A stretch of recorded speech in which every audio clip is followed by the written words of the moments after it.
Well, it looks like Howie Roseman just made it clear that James Bradberry is going to be out the building with some unreleased footage, or just released the other day on some footage from the draft with Quinn Mitchell, and a lot more to come. And we're going to be talking about Will Shipley, the new running back in Philadelphia, and what he's going to do. I am very high on him, very excited. So let's get into it all. Because I've seen enough horror movies to know any weirdo wearing a mask is never friendly.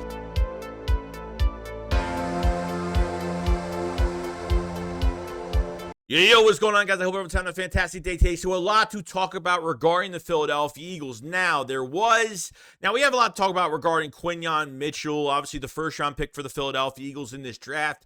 There was some unreleased footage, or just released yesterday, really, of Howie Roseman in the draft room after Quinn Mitchell was drafted, and I think it was after or right before that he had his little mini press conference with the Philadelphia media, and talking to Quinn Mitchell, saying, hey, you got to live with Slay, you got to sleep with Slay, you got to be next door neighbors to Slay. He wants him next to Slay and to pick his brain as much as possible. I mean, Howie Roseman was just like, do whatever you can to get as close to Darius Slay as possible and pick his brain. And I know Slay, there's a lot of veteran players that don't help younger players out in this league. You know, a lot of people don't. But with Slay knowing that he's going to be out the door soon, he's going to retire soon. He went on Twitter and even said, like, I'm going to help the young man out, and that's, to take my place when I'm out of here. That's what matters to me, and to be, acceptance of that. It's awesome of Slay to do that. Okay, which happened after he was drafted. This means James Bradberry's post-June cut's got to happen. There's been no rumors about Bradberry being cut at all, but this has got to tell me, Quinn Mitchell. Let me tell you something. When we drafted him, I'm telling you right now, with Bradberry still on the roster, if Quinn Mitchell is even redshirted this year, I'm going to be pissed off. Now, James Bradberry is on the books, I think like $4.5 million against the cap, which isn't bad. He makes over $10.5 million this year, so a post-June cut, we'll see what happens. We saw a picture from James Bradberry a few months ago, okay, and it was him walking out of Seattle with his head down, and there was no subtitle or nothing. So we didn't know what that even meant. But since Bradberry was still here, I figured, hey, they're going to give him another chance. There's no way they even draft a corner in the first round. And yes, the Eagles draft 2 DBs the first 2 fucking rounds of this draft, which is like, I didn't expect that to happen at all. I think all of our draft boards 100% were wrong regarding how that first round went. It helped us get Cooper DeJean in the second round. So now, I didn't think we would have Bradberry or Slay last year. Slay almost signed with the Ravens last offseason, came back for the Eagles for more money. And then Bradberry, I guess the Eagles went back to Bradberry because they couldn't sign Chauncey Gardner-Johnson last year when they tried to, and all that crap happened with him, and the bad contract and the backloaded deal that it was, and all of that stuff. So with James Bradberry now, I figured, are they going to give him another chance? He played good under Fangio as a consultant in 22. So I figured maybe, with Fangio here, he wants to give Bradberry another chance because he's, and I don't think he's the worst corner I've ever seen. Trust me. Okay. But when you have no pass rush, your corners can't cover for 8-9 seconds. I don't care if you have Quinn Mitchell or whoever. I don't care who you have. It's just, you got to have pressure in this league. Your defensive line has got to get pressure. Otherwise, you're going to be completely finished.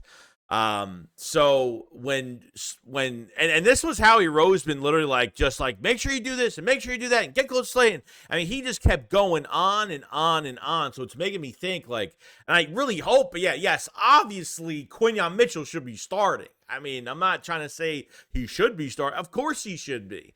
But Bradberry's still here. It's always making me nervous since they really haven't moved him, or at least if they moved him before the draft, maybe they didn't move him before the draft because it would have made it obvious where the Eagles were picking, I guess, because it was really offensive line, and it was offensive line.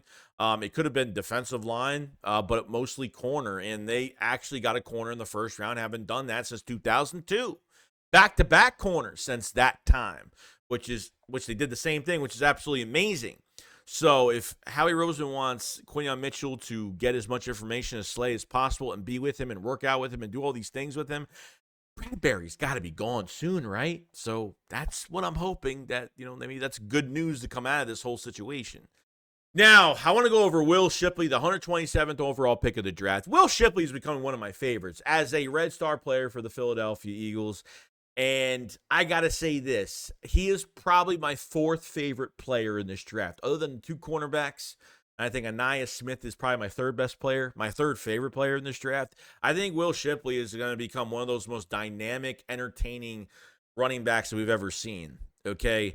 Now, I think this is a Kellen Moore-esque pick. This has got Kellen Moore's hands all over it because Will Shipley is a dual threat, and he's very dynamic when it comes to his rushing and receiving. Okay, back in Clemson, was very, very productive in both spots.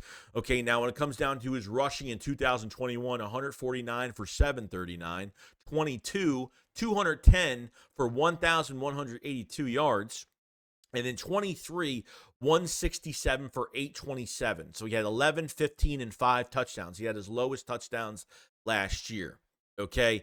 But he's averaged over 5 yards a carry, which is awesome, which is fantastic. Now, as a receiver in 21, he was 16 for 116, 22, 38 for 242, and 23, 31 for 244 with yards per catch averages of 7.3, 6.4, and last year his highest 7.9. Okay, he also returned 34 kicks for 904 yards, 26.6 average, and 0 touchdowns during his college career, which is great. You get a special teams pedigree with Will Shipley and Isaiah Rodgers and Anaya Smith and the Cooper DeJean. You have a lot of returners now. Special teams, you're killing two birds with one stone because now special teams, you extended Jake Elliott. Braidman's here, thank God. They re-signed Rick Lovato. They re-signed all their top special team guys. And, adding more to the mix as returners now is great to actually have kick returners now because there's no Boston Scott to be at the kick return spot anymore. And now you have, Britton Covey might have a little competition on his hands a little bit. So, yes, Will Shipley was a punt returner as well. But what I really do like about Shipley in general, I really like his patience when he gets the ball in his hands, see things develop before he finds that big plane of green grass, because once he finds that, he gets into that extra shift of speed, and man, is he electrifying. He's not the type of running back that's going to run through a bunch of guys, get those extra yards. But when you get him in open space like that, he is just absolutely amazing. And when you see him on the field, when he's about to run through a specific hole and you see that he might go through that specific hole and he goes a different way, you're like, wow, I didn't even see that happening. Like his vision is number one on the list for me. Will Shipley's vision is going to take him far as a running back.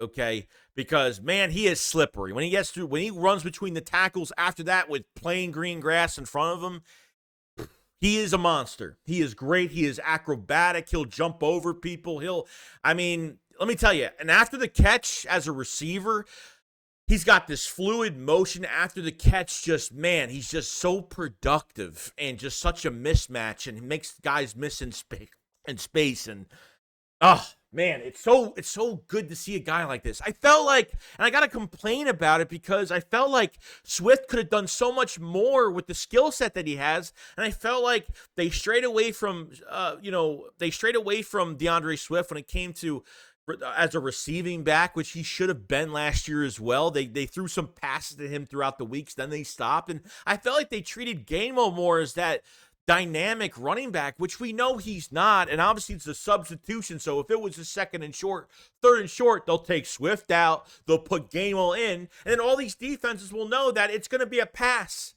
because you're making things obvious. You're making things really obvious. So having a guy like this, you can line up Will Shipley as a receiver. You could pre-snap motion on a route. I mean, they could do so much with Will Shipley. I think he's got a ton of talent.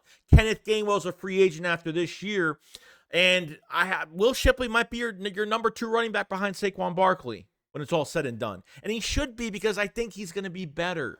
I think Eagle fans fall in love with the Reed Blankenship's and the Kenneth Gainwells because we haven't upgraded this group, and we don't, especially at running back, we don't get a long-term back in the building. And finally, Howie Roseman has changed the philosophy where you keep you get a 3-down back and you pay him $12 million a year, which the Eagles never do that with backs. Okay, so you have to open your eyes a little bit. Reed Blankenship's a great safety, but I think he's just been a part of a bad group for a long time. And I think as a role-playing safety, I think he's great. I don't think he's got the best coverage. I think he's a great tackler. I think run support, he's great, but I think that's really it. Somebody runs by, he jumps in the, somebody runs by him and he's got to turn his hips, to cover. It's almost automatic. He's going to fail that 100% most of the time. Okay, he could jump in the routes and get picks. He could do it. He's a fierce tackler, but that's great. But that's what I'm saying. Like, we have to change these positions. We can't just stick with what we know because these guys have been a great player in a bad group of people, bad group of players. They have to keep upgrading and give these guys more competition every single year. And Will Shipley, I think athletically is just going to get better. And just the dynamics of what he could do between the run and as a receiver. Shit. I love Will Shipley. The more I watch him, the more I love him to death. And I hope you guys too, because I think he's got a ton of talent and I think he's ready to go. So that's Will Shipley for you. And, definitely watch more on him if you guys haven't. I'm really happy about it. And, want to know what you guys think at the end of the day with Will Shipley. Now we have an update for the Philly Shakedown podcast merch. Make sure you go get your merch as of right now. We have a lot more stuff coming out in the coming weeks. We have added more 6XL shirts are now available, and tank tops will be available sooner than expected. So we will have tank tops and all these shirts. And a different category as well, because I know a lot of people were asking for the tank tops. Get your Flying Frenchman Cooper DeJean t-shirt. Get your Axeman 2 merch as well. If you haven't seen it, the new Axeman Jr. Shirt that just came out just a few days ago, or you want to get the Philly Shakedown shirt that is available too, that a lot of people have bought as well. So if you guys haven't, definitely check out the merch. We'll have more stuff. We have some surprises for you guys. A lot of merch is coming out from now until the start of the season to hype everybody up, getting ready for the season, and very excited for it.